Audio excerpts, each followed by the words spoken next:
Өлкөдөгү эң чоң реформалардын бири соттук реформа. Бул багытта 2 жылдан бери иш жүрүүдө. Алсак сот реформасын жүргүзүүдө электрондук каттоо, тагыраагы кылмыштардын жана жоруктардын бирдиктүү реестри ишке кирди. Бирдиктүү реестр менен учурда бардык мамлекеттик органдар иш алып барууда. Албетте, мурунку соттук реформадан жаңы соттук реформага толугу менен өтүүгө бирдиктүү реестрди киргизүү жетиштүү эмес. Ошондуктан бул ишти толугу менен аягына чыгаруу үчүн эксперттик топ түзүлгөн. Бегалы Пирманов иштер мындан ары дагы улантыларын билдирет. Анткени сот ачык айкындуулук биринчи орунда болушу шарт. Мен ойлойм, ушул бул соттук реформа сөзсүз аягына чыгат. Азыр бүгүнкү күндө мына ушул бардык мамлекеттик органдар ушул жылдын акырына чейин 1 жыл иштешти. 1 жылдын ичинде бири-бири менен айкалышып иштөө жактары көпчүлүгү ушул бири-бирин түшүнүшүп калды. Азыр мындан дагы ушуну өнүктүрүш үчүн бардык этаптарын киргизүү үчүн азыр иштер жүргүзүлүп атат. Сот тутумун электрондук түргө өткөрүү иштери бардык инстанциялардагы соттордо жүрүүдө. Быйыл 2 жана 3 инстанциядагы сотторго автоматташтырылган маалыматтык тутумду киргизүү каралган. Жогорку сотто судьялар ортосундагы иштерди бөлүштүрүү процессин автоматташтыруу да колго алынууда. Соттук отурумдарды видеоконференциясы аркылуу тараптарды ошо мисалы Бишкекке чакырбай туруп эле областтардан, өзүнүн шаар жерлеринен көрсөтмө берип, ошо сот жыйналышына катыша алат. Мындан сырткары тараптарга дагы мүмкүнчүлүк берип атабыз. Эми өзүнүн доорыздарын кагаз жүзүндө дагы ошондой эле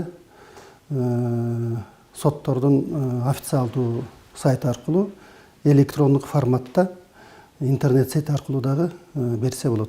Мониторинг боюнча эксперттик топтун мүчөсү Бегалы Пирмановдун баамында буга чейин кылмыштардын жана жоруктардын бирдиктүү реестрине каттоо жүрүп келген болсо, эми сотко чейинки өндүрүш, соттук өндүрүш, жаза аткаруу өндүрүшү болуп бөлүк-бөлүгү менен электрондоштурулушу керек. Ошондо толук соттук реформа ишке ашат.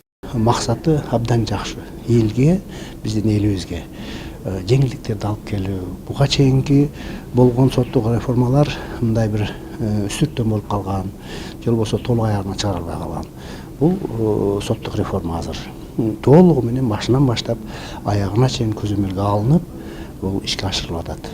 Азыр болсо ушул ар кайсы тармактар боюнча, ар кайсы багыттар боюнча атайын жумушчу топтор түзүлүп, азыр жүргүзүлүп атат. Бул тармакты санариптештирүү үчүн быйыл иштер улантылат. Анткени 2019 жылы соттук залдарды аудио жана видео жабдуу менен жабдуу толук аягына чыккан эмес. Ошол себептен быйылкы жылга мамлекеттик казнадан 2 миллиард 193 миллион бөлүнгөн. Бүгүнкү президент Сооронбай Жээнбеков менен судьялар кеңешинин төрагасы Нурлан Атаназаровдун жолугушуусунда коронавирустук инфекциянын жайылышына байланыштуу түзүлгөн кырдаалга жараша сот тутумунун 2020 жылга пландаштырган бюджетин кайрадан карап чыгуу маселеси көтөрүлдү. Серепчилердин баамында бөлүнгөн каражатка маани бербей, сот тармагындагы судьялар адамдык сапатын биринчи орунга коюшу керек. Анткени абийир, ак эмгек менен түзүлгөн реформа гана максатына жетет.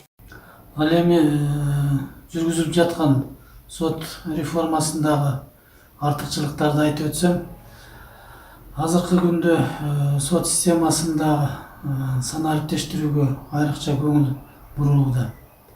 Атап айтканда, 20 жергиликтүү соттордун 77 соттук отурум залдарына аудио-видео жазуу аппараттары орноштурулуп, азыркы күндө иштеп жатат.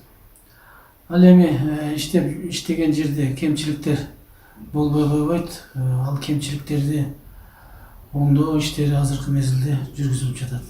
Сотсуз мамлекет боло албайт. Биздин Кыргызстаныбыз эгемендүүлүк жолго түшкөндөн бери эле ошо сот реформа керек деп келатабыз. Бул маанилүү иш биздин республикабызга. Ошон үчүн мен азыркы бийлик ушул ишти, ушул реформаны аягына чейин жеткиребиз деп кайра ошол маселеге кайрылып иштеп атканына мен ыраазымын. Жолугушууда Сооронбай Жээнбеков судьялар тарабынан өздөрүнүн кирешелери жана чыгымдары жөнүндө толук декларациялоо боюнча ишти күчөтүү зарылдыгын баса белгиледи. Сот реформасынын эң артыкчылыктуу багыттарынын бири жарандардын сот тутумуна болгон ишенимин жогорулатуу жана коррупциялык көрүнүштөрдү алдын алуу экендигин кошумчалаган президент бул багытта ишти күчөтүүгө чакырды.